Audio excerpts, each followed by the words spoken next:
Hello everyone, आज के इस वीडियो में अपन आईसीए के बिजनेस वैल्यूएशन चैप्टर के क्वेश्चन 9 के बारे में बात करेंगे। देखो, क्वेश्चन 9 में आपको जो क्वेरी पूछी है, जो आपको सॉल्यूशन पूछा है, वो है economic value added. Economic value added आपको सबसे पहले क्वेश्चन में पूछा है। इकोनॉमिक वैल्यू एडेड का फॉर्मूला होता है guys, net operating profit after tax minus, इसमें से आपको माइनस करना है ईबीआईटी। ईबीआईटी क्या, इसमें से आपको माइनस करना है weighted average cost of capital, into करना है आपको इन्वेस्टेड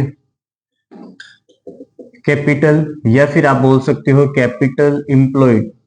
कैपिटल एम्प्लॉयड। अब देखो गाइज, नेट ऑपरेटिंग प्रॉफिट ये आफ्टर टैक्स कैसे आता है, इसका फॉर्मूला होता है गाइज ईबीआईटी। उसमें से आपको माइनस करना होता है सबसे पहले इंटरेस्ट, तो ये आ जाता है अर्निंग बिफोर टैक्स। उसमें से आपको माइनस करना होता है टैक्स, उसकी आ जाता है प्रॉफिट आफ्टर टैक्स। तो मैं इसको बोल सकता हूँ net operating profit after tax. ये आपसे इसमें क्वेश्चन पूछा गया। अब देखो गाइस, क्वेश्चन में अपने को डाटा क्या दिया हुआ, आपको जो इक्विटी दे रखी है वो 160 लाख रुपीस की दे रखी है। रिजर्व एंड सरप्लस आपको जो दे रखा है वो आपको दे रखा है 140 लाख। और आपको जो 10% डिबेंचर दे रखे हैं, 10% डिबेंचर आपको दे रखे हैं 40 लाख। तो आपकी जो कैपिटल एम्प्लॉयड है वो कितनी होगी, 700 लाख। कैपिटल एम्प्लॉयड आपको पता है कि लाइबिलिटीज साइड में करंट लाइबिलिटीज को छोड़कर सारा ऐड कर लो, या फिर असेट साइड में सारा टोटल करके करंट लाइबिलिटीज को लेस कर दो। आपके पास दो ऑप्शन है, तो मैंने सारों को ऐड कर दिया। 700 लाख रुपीज मेरे पास क्या है, इन्वेस्टेड कैपिटल है। ये डाटा मेरे पास क्वेश्चन में है। अब देखो गाइज, मेरे को और क्या दे रखा है, cost of equity. Cost of equity है, फाइनेंशियल लेवरेज है, और इनकम टैक्स की रेट आपको दे रखी है 30%। तो देखो गाइज, आपको निकालना है इकोनॉमिक वैल्यू एडेड, और आपके पास डाटा है केवल और केवल फाइनेंशियल लेवरेज। अपन को इस केवल एक फिगर से सारा जो डाटा है वो निकालना है। फाइनेंशियल लेवरेज अपने पास कितना है, 1.5 टाइम्स।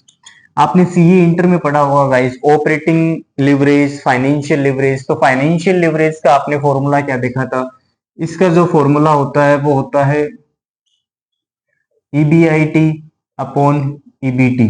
ईबीआईटी अपॉन ईबीटी ये इसका फॉर्मूला होता है। तो देखो गाइस, अपने पास ईबीआईटी को मैं इस प्रकार से भी लिख सकता हूं कि आपकी ईबीआईटी कितनी है और उसमें से आप टैक्स को लेस कर लो।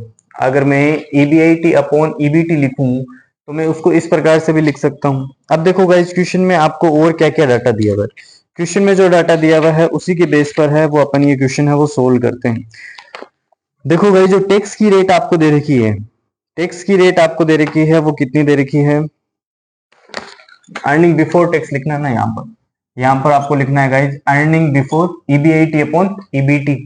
अब मैं ईबीआईटी को इस प्रकार से भी लिख सकता हूं कि अगर मैं ईबीआईटी में से इंटरेस्ट को लेस कर लूं तो भी मेरा ईबीटी आ जाता है। मेरे को यही लिखना है अर्निंग बिफोर टैक्स। तो देखो गाइज, इसमें आपको डिबेंचर दे रखे हैं। जो डिबेंचर्स आपको दे रखे हैं वो देखो गाइज कितने रुपए के आपको डिबेंचर दे रखे हैं। आपको जो डिबेंचर दे रखे हैं क्वेश्चन में वो दे रखे हैं 400 लाख रुपीज के। 400 लाख और उसका 10% कितना होता है, तो आपका इंटरेस्ट आ जाता है 40 लाख रुपीज का। अब देखो गाइज, इसी फॉर्मूले से अपन निकालते हैं। अगर मैं यहाँ पर इंटरेस्ट की जगह 40 लाख रुपीज लिख दूं कि मेरे पास इंटरेस्ट कितना है 40 लाख, तो देखो गाइज इनको आपस में आप गुणा कर लो। 1.5 ईबीआईटी, 40 को 1.5 से गुणा, 60 लाख रुपीज, और आपके पास ईबीआईटी कितना है आगे दे रखा है 1.5 ईबीआईटी। ये इधर आप लेकर आओगे तो आपके पास बच जाएगा 0.5 ईबीआईटी। 60 लाख को आप उधर लेकर चले जाओ और आपको ईबीआईटी निकालना है, तो ईबीआईटी आपके पास आ जाता है 0.5, जब आप डिवाइड करोगे तो 120 लाख। 120 लाख के आपके पास क्या आ गया, ईबीआईटी आ गया। अब ईबीआईटी आपके पास आ गया तो net operating profit after tax आ सकता है। जो 120 लाख दिया हुआ है उसमें से आपको माइनस करना है। टैक्स की रेट देख लो आपके पास कितनी है, तो टैक्स की रेट जो आपको क्वेश्चन में दी हुई है वो है 30%। 30%, 120 का आप 30% जब माइनस करोगे तो 30 लाख रुपीज, 36 लाख रुपीज है वो आपने टैक्स माइनस कर दिया। तो 84 लाख रुपीस आपके पास क्या बचा है, net operating profit after tax. यही आपको क्वेश्चन में चाहिए था। नेट ऑपरेटिंग प्रॉफिट आप देखो कितना आ गया, नेट ऑपरेटिंग प्रॉफिट है 84 lakh rupees. Weighted average cost of capital, अब देखो guys weighted average cost of capital अगर आपको निकालनी है तो देखो इसमें आपको कॉस्ट ऑफ इक्विटी दे रखी है और कॉस्ट ऑफ डेब्ट। Weighted average cost of capital है, उसकी अपने को एक कैलकुलेशन करनी है। उसकी कैलकुलेशन देखो गाइस मैं आपको यहां पर करवा देता हूं। देखो weighted average cost of capital का जो फॉर्मूला होता है वो ये फॉर्मूला होता है कि आपकी कॉस्ट ऑफ इक्विटी कितनी है इनटू आपके पास इक्विटी टोटल कितना है और इक्विटी प्लस डेब्ट का टोटल कितना है, प्लस आपको निकालना है कॉस्ट ऑफ डेब्ट। कॉस्ट ऑफ डेब्ट और इनटू करना है आपको डेब्ट अपॉन इक्विटी प्लस डेब्ट, ये टोटल आपने निकालना है। अब देखो गाइज इसमें कॉस्ट ऑफ इक्विटी है वो आपको दे रखी है 14%, तो मैंने लिख दिया गाइज 14%। इक्विटी मेरे पास कितनी है, तो क्वेश्चन में ऊपर ही ऊपर आपको इक्विटी कैपिटल दे रखी है 160 की मैंने इक्विटी कैपिटल लिख दी। और इक्विटी कैपिटल दे रखी है, रिजर्व एंड सरप्लस आपको दे रखा है 140 लाख। जब आपको reserve and surplus 140 lakh rupees दे रखा है तो देखो गाइज इसमें अपने को है वो ऐड करने हैं कितने रुपए, इसमें आपको देखो ऐड करने हैं गाइज 160, तो आपको दे रखा है इक्विटी कैपिटल और आपको रिजर्व एंड सरप्लस, तो रिजर्व एंड सरप्लस भी इन्हीं का पार्ट है, तो यहाँ पर आपको लिखना है 300 लाख रुपीस। और आपका इक्विटी प्लस डेब्ट कितना हो गया 400 करोड़ रुपए के आपके पास क्या है डिबेंचर और दे रखे हैं 700 लाख रुपए के आपके पास। कितने रुपए हैं आपके पास देख लो गाइज एक बार आप, हाँ 300 डिवाइडेड बाई, फिर देखो आपको कॉस्ट ऑफ डेप्ट लेना है। तो आपकी जो डिबेंचर की रेट थी वो कितनी थी 10% थी, लेकिन ये 10% आपको एज्यूम करना है कि ये प्री टैक्स है। जब आप इसमें से टैक्स की रेट माइनस करोगे, जब आप यहाँ से टैक्स की रेट माइनस करोगे 30%, तो ये बच जाएगा आपके पास 7%। तो आपके पास जो कॉस्ट ऑफ डेप्ट है वो कितना आ गया 7% है, वो आपके पास कॉस्ट ऑफ डेप्ट आ गया। इनटू करना है आपके पास डेप्ट है कितना 400 और आपका इक्विटी प्लस डेप्ट मिलाकर कितना है 700। इस फॉर्मूले से गाइज आपको weighted average cost of capital निकालनी है। Weighted average cost of capital देखो गाइज इससे आ जाएगा आपके पास 10% है, वो आपके पास weighted average of cost of capital आ गया। तो मेरे पास net operating profit after tax है, वेटेड एवरेज कॉस्ट मैंने लिख दिया 10%, इन्वेस्टेड कैपिटल मेरी कितनी है 700 लाख रुपीस। तो देखो गाइज आपका जो है वो इकोनॉमिक वैल्यू एडेड है वो यहाँ पर आ जाएगा। इकोनॉमिक वैल्यू एडेड आपका क्वेश्चन में आंसर आ जाएगा 14 lakh rupees. Is that clear guys? आपको ये जो फॉर्मूला है वो केवल और केवल ये फॉर्मूला इसमें याद रखना है। EBIT upon EBIT minus interest अगर मैं करूं तो मेरे को ईबीआईटी मिल सकता है, ये फाइनेंशियल लेवरेज है, ये फॉर्मूला आपको इसमें याद रखना है। Is that clear guys? इससे बाद में अपन नेक्स्ट क्वेश्चन करते हैं 10।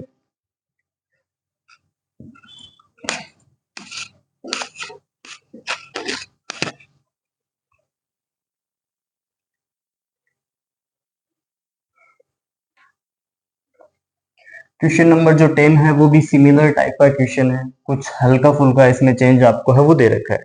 देखो गाइज क्वेश्चन नंबर 10 है वो आपको क्या दे रखा है, क्वेश्चन नंबर जो 10 आपको दे रखा है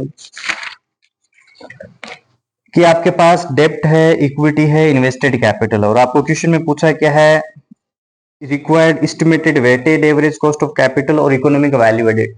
जो क्वेश्चन में फर्स्ट पॉइंट आपसे पूछा है वो weighted average cost of capital पूछा है। Weighted average cost of capital का मैंने अभी आपको एक फॉर्मूला बताया था, आपके पास होना चाहिए कॉस्ट ऑफ इक्विटी, आपके पास होना चाहिए इक्विटी की वैल्यू, आपके पास होना चाहिए इक्विटी प्लस डेप्ट, इसके बाद में कॉस्ट ऑफ डेप्ट इनटू आपके पास होना चाहिए डेप्ट इक्विटी प्लस डेप्ट। ये आपको फॉर्मूला यहाँ पर पुट आउट करना है। Is that clear guys? Formula put out करने के बाद में देखो गाइज मेरे पास डाटा क्या दे रखा है क्वेश्चन में। देखो मेरे पास गाइज बीटा दे रखा है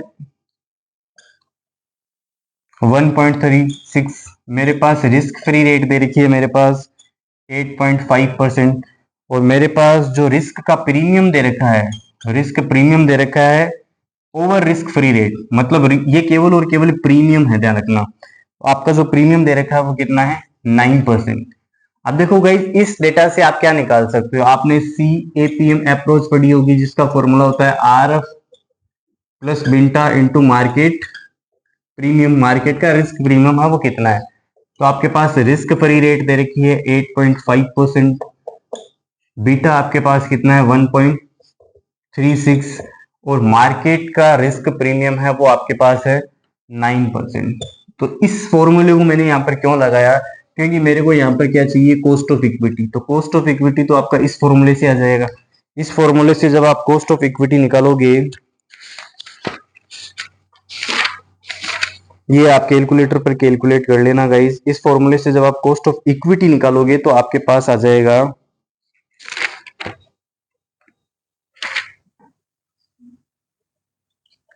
20.74% है वो आपका कॉस्ट ऑफ इक्विटी है। Is that clear guys? तो मैं यहाँ पर लिख सकता हूँ 20.74%। Is that clear guys? अब आपको देखो क्वेश्चन में इक्विटी और इनकी वैल्यू दे रखी है। इक्विटी की वैल्यू देखो आप कितनी दे रखी है आपको क्वेश्चन में, ऊपर ही ऊपर आपको क्वेश्चन में दे रखा है कि जो इक्विटी शेयर कैपिटल है वो आपको दे रखी है 125। आप देख लेना कि क्वेश्चन के अंदर आपको इक्विटी दे रखी है, equity share capital reserve surplus 125, और आपको डेप्ट दे रखा है 40 लाख। तो यहाँ पर 125 प्लस 40 तो ये आ जाएगा 165। तो यहाँ पर मैंने 165 लिख दिया, प्लस आपके पास कॉस्ट ऑफ डेप्ट कितनी है। कॉस्ट ऑफ डेप्ट देखो गाइस आपको क्वेश्चन में दिया हुआ है ऊपर, जो डेप्ट है वो रेट आपको कितने दे रखी है 11%। ये आपको 11% दे रखी है, लेकिन आपको ये दे रखी है प्री टैक्स, और आपके टैक्स की रेट देखो गाइस इसमें कितनी दे रखी है 30% आपको टैक्स की रेट दे रखी है। तो जब आप कॉस्ट ऑफ डेप्ट निकालोगे तो 11% तो है ही आपके पास, 1 माइनस टैक्स की रेट माइनस कर देना। टैक्स की रेट आपको दे रखी है यहाँ पर 30% या 0.30, आप सीधा माइनस कर सकते हो। तो आपके पास कॉस्ट ऑफ डेप्ट है वो आ जाएगा 7.70, और आपके पास डेप्ट कितना था 40 लाख। इक्विटी प्लस डेप्ट का टोटल कितना था 165 lakh. Is that clear guys? तो आपके पास जो weighted average cost of capital आ जाएगी वो आ जाएगी 17.58%। Is that clear guys? Simple formula था। इसके बाद में क्वेश्चन में गाइस आपको सेकंड फॉर्मूला पूछा है। एक नेक्स्ट क्वेश्चन आपको इसी में पूछा है कि आपकी weighted average cost of capital अब कितनी होगी। वेटेड एवरेज नहीं, सॉरी, इकोनॉमिक वैल्यू एडेड है वो आपका कितना होगा। उसका फॉर्मूला होता है net operating profit after tax, minus करना है आपको weighted average cost of capital into आपकी इन्वेस्टेड कैपिटल वो कितनी है। तो इन्वेस्टेड कैपिटल तो गाइस मेरे पास 1.165 लाख रुपीज है। Weighted average cost of capital मेरी कितनी है, तो मेरी weighted average cost of capital है अभी आपने कैलकुलेट की है 17.58%। अब मेरे को जो कैलकुलेट करना है वो net operating profit after tax. तो net operating profit after tax आप कैसे निकालोगे, तो देखो गाइस क्वेश्चन में आपको दिया हुआ क्या है। क्वेश्चन में जो डाटा आपको दिया हुआ है वो आपको दिया हुआ है, जो फर्स्ट लाइन आपको दे रखी है क्वेश्चन नंबर 10 की, net operating profit after tax. मेरे को प्रॉफिट आफ्टर टैक्स दे रखा है 25 लाख रुपीस का। क्या मैं इसको बिफोर टैक्स में कन्वर्ट कर सकता हूँ? बिल्कुल कर सकता हूँ। अगर मैं इसमें डिवाइड करूं 1 माइनस टैक्स की रेट मेरी कितनी है 0.30, तो इसको मैं बना सकता हूँ profit after tax, profit before tax में कन्वर्ट कर सकता हूँ। अगर मैं प्रॉफिट बिफोर टैक्स में इसको कन्वर्ट करता हूँ तो देखो गाइज ये जो मेरा फिगर आता है, आपको क्वेश्चन नंबर 10 दे रखा है, ये जो मेरा फिगर आएगा वो अप्रोक्स आएगा 35,71,429। ये मेरा अप्रोक्सीमेट जो फिगर है वो मेरे पास आ जाता है। Is that clear guys? अब देखो गाइस अपने को चाहिए क्या, net operating profit after tax चाहिए। Net operating profit after tax चाहिए, तो अभी मैंने आपको बताया था सबसे पहले आप ईबीआईटी लिखते हो, उसमें से माइनस करते हो इंटरेस्ट, ये आ जाता है प्रॉफिट बिफोर टैक्स, उसमें से मैं माइनस करता हूँ टैक्स, और आपको दिया हुआ है प्रॉफिट आफ्टर टैक्स। तो आपको ये दिया हुआ था गाइस 25 लाख रुपीज। इससे आप यहाँ पर आए। अब इसमें आपको एक चीज और ऐड करनी है, आपका जो इंटरेस्ट कितना है। आपको क्वेश्चन में इंटरेस्ट दे रखा होगा, तो आपका जो डिबेंचर है वो कितना है 40 लाख का, और आपके पास टैक्स की रेट कितनी है, टैक्स की रेट आपको दे रखी है यहाँ पर 30%। तो आपका जो इंटरेस्ट है वो कितना आ जाएगा, डिबेंचर की रेट कितनी थी 10% थी ना, वहां पर डिबेंचर की रेट थी 11%। तो आपका इंटरेस्ट है इसमें ऐड करना है आपको 4,40,000, 40 लाख का मैंने 11% किया, 11% करते मेरे पास 4,40,000 आ गए। तो मेरी जो ईबीआईटी है, ईबीआईटी का फिगर मेरे पास कितना आ गया गाइस? ईबीआईटी का फिगर है वो मेरे पास आ जाता है 40,70 11,429। अब मेरे पास ईबीआईटी आ गया, लेकिन मेरे से क्वेश्चन में चाहिए क्या? मेरे को चाहिए net operating profit after tax. अगर net operating profit after tax सही है तो मेरे को एक फॉर्मूला और लगाना है। 1 माइनस टैक्स की रेट कितनी है? 0.30। अगर मैं इसमें से 30% टैक्स माइनस कर लेता हूँ, 30% में अगर इसमें से टैक्स माइनस करता हूँ, तो देखो गाइज जो मेरा वैल्यू जो आता है वो आता है 28,08,000 net operating profit after tax है। ये फिगर है मुझे यहाँ पुट आउट करना है, 28,08,000 rupees net operating profit after tax. ये मेरी weighted average cost of capital, ये मेरी invested capital. Is that clear guys? तो आपका जो इकोनॉमिक वैल्यू एडेड है वो आपका आंसर आ जाएगा फाइनल यहाँ पर 92,700 रुपए, और वो भी माइनस में आएंगे, आप कैलकुलेट करके निकाल देना। ये आपका फाइनल सॉल्यूशन है। Is that clear guys? Thank you. आगे अपन मिलते हैं नेक्स्ट वीडियोस में।